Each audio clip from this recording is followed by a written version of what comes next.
and welcome to this new video. Today our story is An Angel in Disguise, written by T.S. Arthur, American writer. T.S. Arthur used to express middle class values in his writings, American middle class values. In this story, Angel in Disguise, Arthur described the transformation and restorative power of selfless love. This all is described with the characterization of Maggie, who was a bedridden child who once fell from the window and got severe injury in her spine, and due to that she was unable to move. So she was a bedridden child. She was living in a village with her brother and sister, and her mother was a drunkard. One day, in a drunken fit, she died amid her frightened children. And when she died, there was no one to take care of those children, including Maggie. So the villagers came in sympathy, but they all behaved selfishly. Someone says that they will take care of the boy who was strong enough and the girl who was able to do the work of the maid, and nobody was interested to take care of Maggie because all the children are orphan now. So, in this situation, Joe Thompson, wheelwright, shows his selfless love, and he decided to take care of Maggie. And his wife was very vinegar tempered. She was not an easy case to handle. So, with his efforts and with his sensitiveness, Joe Thompson finally convinced his wife that she'll be our child and she'll live with us in the home. So, this angel in disguise, this Maggie, who was considered to be a load on a bedridden child, she turned to an angel to the family of Joe Thompson, who didn't have any children. So, this was a story in short, in a sense. Now, we will start it in detail, line by line. So, the scene is set when mother of these children dies due to her drunkenness, and it's a scene of a village. So, idleness, vice and impertinence had done their miserable work. So, idleness is doing nothing, vice is bad and immoral habit, and impertinence is indulgence to that alcohol. They have done their miserable work, and the dead mother lay cold amid her wretched children.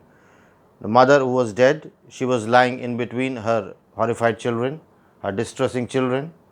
She had fallen upon the threshold of her own door in a drunken fit. So, where did she die? She died on the threshold of her house, and she was drunken state, in the presence of her frightened children. So, this is the setting in which the story starts. Mother is dead, and death touches the spring of our common humanity. Now, here you see, death and spring both are opposite words. So, it's an oxymoron figure of speech. So, death touches the spring of our common humanity. This woman has despised, scoffed at, and angrily denounced by nearly every man, woman, and child in the village. So, this particular woman who is dead, she has been shown contempt by decisive language by almost all the villagers of the village, and she was criticized harshly and publicly. So, denounce is to criticize harshly and publicly, and scoffed, as I have discussed, scoffed is showing contempt. So, this woman who is dead now, she was scoffed at and angrily denounced by nearly every man and woman and child in the village. But now, as a fact of her death, was passed from lip to lip in a subdued tones. But now she is dead, and the news of her death has passed from lip to lip, from person to every villager. So, the mother was not respected, she was scoffed off, she was denounced by the villagers. They didn't like her because she was a drunkard. But now she is dead, so sympathy arose for her. After death, the sympathy arises. Pity took the place of anger. So now they all were angry with her, now they all are pitying for her. So just look at the sentence, pity took the place of anger. So it's a metaphor.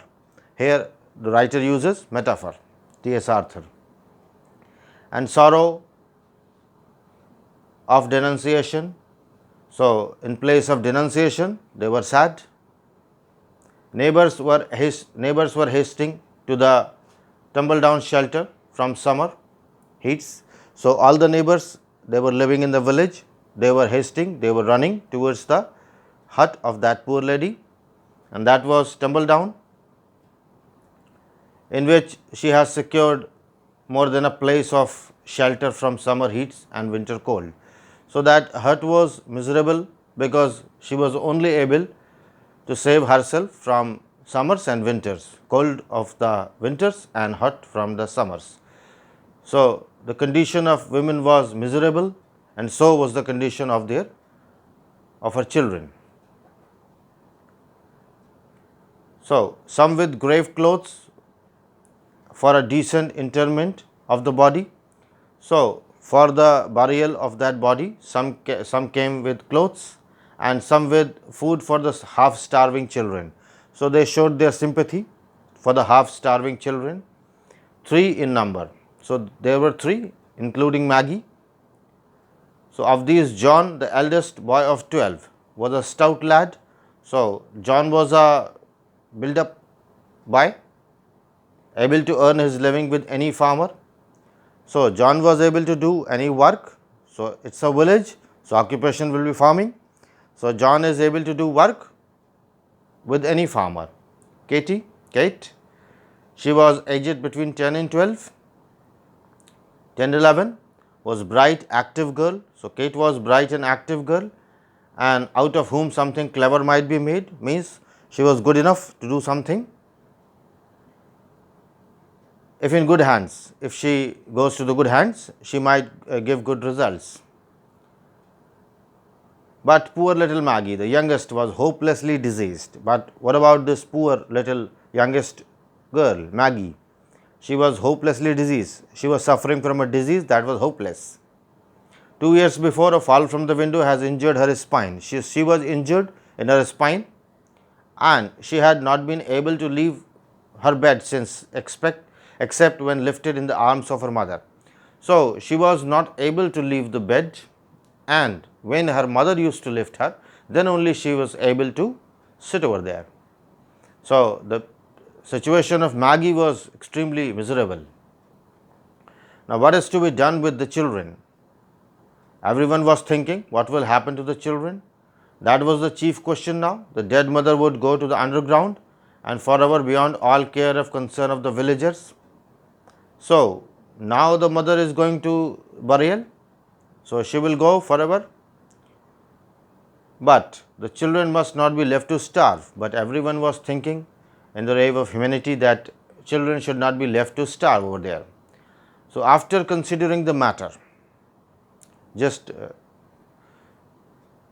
see the lines. After considering the matter and talking it over with his wife, Farmer Jones said that he would take John and do well by him. So if you see these lines, some of the coordinating conjunctions are used where they are not supposed to be used. So this figure of speech is rather sonodaton, in which you create an effect, poetic effect in a prose, to use more and more conjunction where they can be omitted. So I read it once again. So after considering the matter and taking it over with his wife, Farmer Jones said that he would take John. So Farmer Jones, one of the farmers of the villages, he said that he would take John because John was a stout lad, build up boy, and do well with him. Now that his mother was out of the way and Mrs. Ellis, so there was another lady, Mrs. Ellis, who has been looking out for a bound girl. So Mrs. Ellis wanted a maid, a bound girl. So she concluded that it would be charitable in her to make choice of Katy, even though she was too young, too much use for several years. So two people came in front. One was Farmer John, who was saying that he would take care of the young lad John, and Mrs. Ellis, who was saying that she will take care of the girl, Kate, and that girl will be used as a bound girl or a maid. So the point is, both they chose whatever they liked and whatever was of their use. It's not selflessness, it was rather a selfish choice, because they were of their use. Boy can be used for farming and the girl can be used as a maid, and they are saying it's a charity. Mrs. Alice said, I could do much better, I know, said Mrs. Alice, but as no one seems to incline, take her. I must act for a sense of duty, expect to have trouble with the child, for she is an undisciplined thing, used to having her own way. So she commented also that Kate is an undisciplined child, she is having her own way, but I'll do the charity. I'm inclined to take her. It's a duty. I understand that I will have a trouble with the child, but after all it's charity, so I'll do the charity. So actually Mrs. Alice is not doing the charity. Mrs. Alice is doing what is going to give advantage to her, but she is showing that she is doing the charity. But no one said, I'll take Maggie. But what about Maggie? No one said that they will take Maggie. Pitying glances were cast on her wan and wasted form, and thoughts were troubled on her account. Everyone was in trouble. No one was affirmative that he will take Maggie or she will take Maggie. And rather wan, she was looking wan, she was looking pale, and ill and tired, she was looking like this. Mother brought cast off garments and removing her soiled and ragged clothes. So Maggie was dressed in soiled and ragged clothes. So some of the mothers of the neighbors, so they bought some clothes and garments over there, and they cleaned her attire.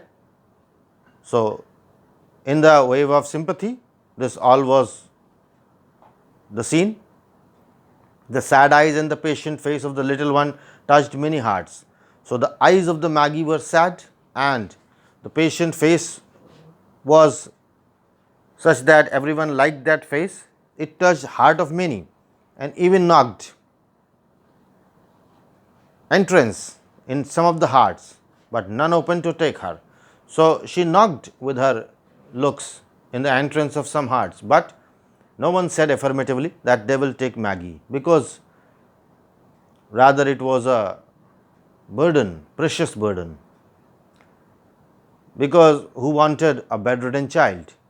So rather here the writer has used rhetorical scheme with giving a question mark and with giving a rhetoric question that who wants a bedridden child, just to attract the attention of the reader. Now one of the advices come. Take her to the poorhouse, said a rough man. So one man said, you should take her to the poorhouse, of whom the question, what's to be done with Maggie, was asked. Nobody going to be bothered with her. So that man said that nobody is going to be bothered with Maggie. You should take Maggie to the poorhouse. And he is saying to the fellow man that Maggie should be taken to the poorhouse. So some other person answered, the poorhouse is a sad place for a sick and helpless child. He said that poorhouse is not a good place for a sad and a sick child.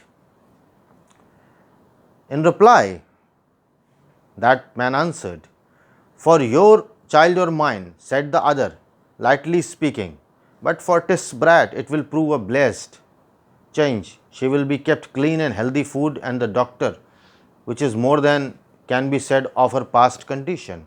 But he said that poorhouse is a bad thing for my or your child, but for 'tis brat, but for this typically behaved child, but for this miserable child, poorhouse is a good place, because at least she will get clothes, food and the doctor, which she is not having. Just see her past condition. So they are saying that poorhouse will be a good place for her. There was reason in that, but still it didn't satisfy. So it looks logical but not satisfying. The day following the death was made the day of burial. So the next day it was the day of burial. A few neighbors were at the miserable hovel. So rather, a hovel is a house in dirty condition.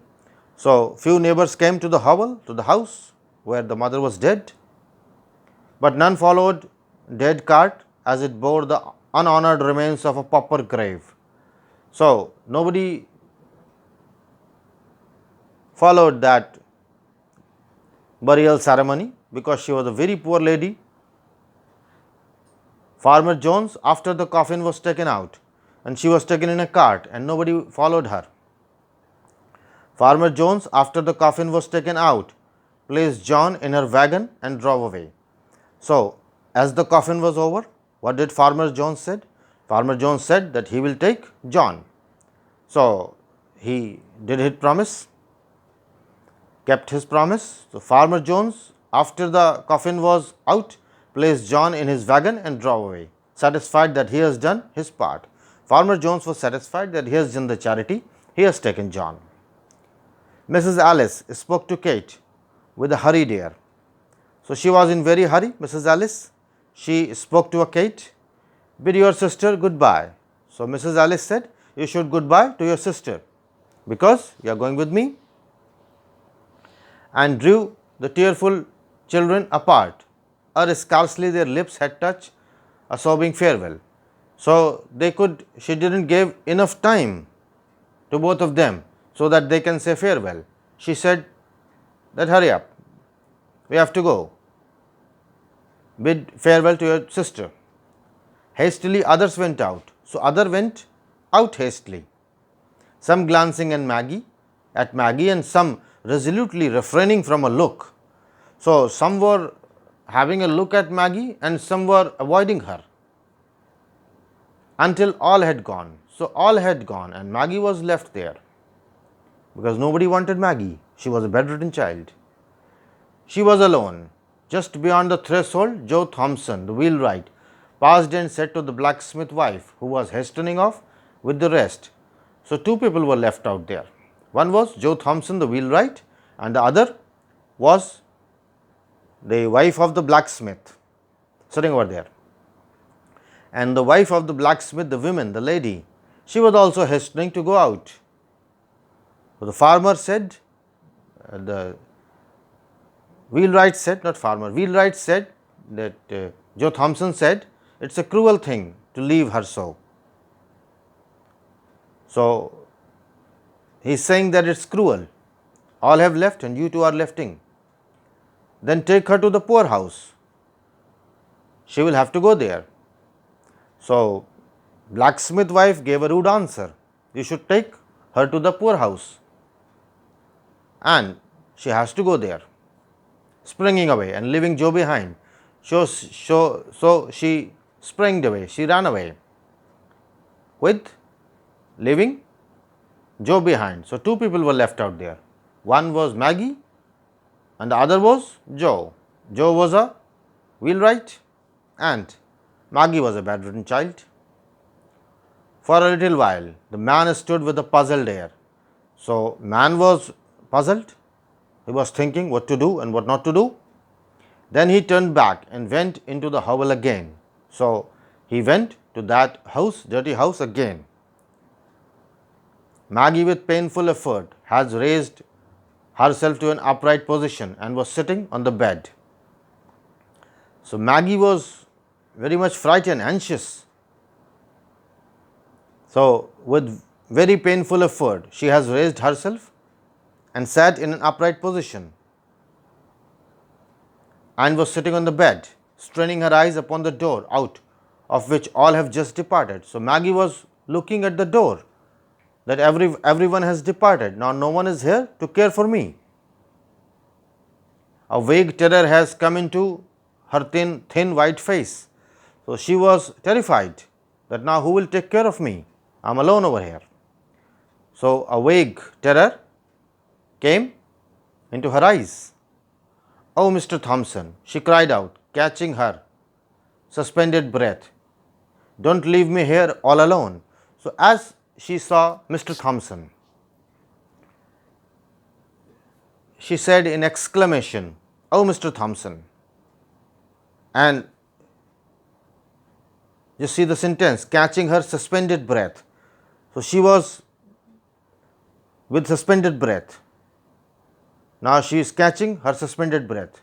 Her breath returns that there is someone whom she can talk. So, when she said, Oh, Mr. Thompson, don't leave me here all alone. So, what was the reaction of Mr. Thompson? You see, though rough in exterior, Joe Thompson, the wheelwright, had a heart. He was a man with a heart. And it was very tender in some places, and that heart was very tender, very soft, very delicate in some places. He liked children and was pleased to have them come to his shop. So, what was the habit and nature of Mr. Thompson? He liked children very much. And how do we know this? Because children come to his shop where sleds and wagons were made or mended for the village lads without a draft on their hoarded sixpence. So, he didn't take money from the children who came to his shop for mending their wagons, for mending their sleds. So, Mr. Thompson liked children. So, children do have a tender place in his heart. And Maggie, as said, Mr. Thompson, don't leave me here. So, she entered into the heart of Mr. Thompson. Now, see, what did he answer? No, dear, he answered in a kind voice. So, in a kind voice, Mr. Thompson answered, going to a bed and stooping down over the child. So, he bended over the child, stooping over. You shan't be left here alone. So, you shall not be left here alone. You will not be alone here. Then he wrapped her with the gentleness almost of a woman. Just see, it's a metaphor. When you say he wrapped her with the gentleness almost of a woman. So, comparison has been made, it's a metaphor. In the clean bed clothes. So, what did Mr. Thompson do? Mr. Thompson wrapped Maggie in the clothes and with the gentleness as of a woman. So, in a clean bed clothes which some neighbor had brought and lifting her in a strong arms. So, he lifted Maggie in his strong arms, bore her out into the air and across the field that lay between the hovel and his home. So, he lifted Maggie and he started moving into the fields. That field take Maggie to the home of Mr. Joe Thompson. So, Mr. Joe Thompson was on the way to go to his home. Now, he has to face his wife. Now, Joe Thompson's wife, who happened to be childless. So, wife of Joe Thompson was childless and was not a woman of saintly temper. So she was not a saint like Joe Thompson. And not much given to self-denial for others' good. So she was not of the mood that she could do good for others. And Joe had well-grounded doubt touching the manner of greeting he should receive on the arrival. And Joe was very well aware of the fact that how he would be greeted when he will take Maggie to the home. Mr. Thompson saw him, Mrs. Thompson saw him approaching from the window and with ruffling feathers, and met him a few places from the door as she opened the garden gate. So Mrs. Thompson did not welcome Joe. She felt irritated when she saw that Maggie has been coming to my home. Ruffling feathers, and came in. He bore a precious burden, and he felt it to be so. So Joe Thompson was holding Maggie, and it was like a precious burden. It was a burden, but precious burden. That was Joe Thompson thinking. As his arm held the sick child to the breast, a sphere of tenderness went out from here. So he took child to his breast, and with that there was a connection between the heart of the child and the heart of Wheelwright. A sphere of tenderness went out from her and penetrated his feelings. So when he took the child to his heart, tenderness arose and a heart-to-heart connection was established. A bond has already corded itself around them both, and the love was springing into life. So there was a bond between them, and love was springing. So as he hugged the child, there was a bond of tenderness between Maggie and Joe Thompson. And someone whom they have to face was Mrs. Thompson. What have you there? Sharply questioned Mrs. Thompson. Now Mrs. Thompson questioning, what have you there? Joe felt the child start shrink against him. So Maggie started shrinking. He did not reply. Joe didn't reply, except by a look that was pleading and cautious. So he was looking as if he is giving a plea, he is giving an application, he is giving an advice, he is giving an expression that we should keep Maggie, and caution. Wait a moment for explanation and be gentle. He said, wait a moment and be gentle. And passing it, carried Maggie to a small chamber on the first floor. So he passed by and he took Maggie to the first floor and laid her on the bed. So there on the first floor, he laid Maggie on the bed. Then stepping back, he shut the door. And then when stepping back, he shut the door and stood face to face with vinegar-tempered wife in the passage way outside. So the wife was vinegar-tempered, sour-tempered. She was not well-behaved, well-mannered. So Joe Thompson, after putting the child, he came back and faced his wife. You haven't brought home that sick brat. So that ill-tempered lady said that you should not have brought this sick brat over here. Anger and astonishment were in the tones of Mrs. Joe Thompson. Her face was in the flame. So her face was flaming, and there was anger and astonishment that why did you brought this child over here? I think women heart are sometimes very hard. Joe Thompson replied that the heart of women is sometimes very hard. Said Joe. Usually Joe got out his wife's way or kept rigidly silent and non-combative. Usually Joe didn't reply to his wife, and he was non-combative nature. So he didn't fight with his wife when she fired up of any subject. So when his wife fired on any subject, he was rather in a mood of compromise. He never combated the wife. It was with some surprise, therefore, that she now encountered a firmly set countenance and a resolute pair of eyes. And now for the first time in the life, the wife of Joe Mrs. Thompson has to face a person who was standing with resolute eyes and firm countenance, firm expressions. And what were those firm expressions? That I will keep Maggie over here. So, the story is very long. So, we will continue this story in the second part. This was the first part. Almost half the story is covered. In the part 2 of this angel in disguise, we will complete the rest of the story. So, thank you for being with me. Thank you very much.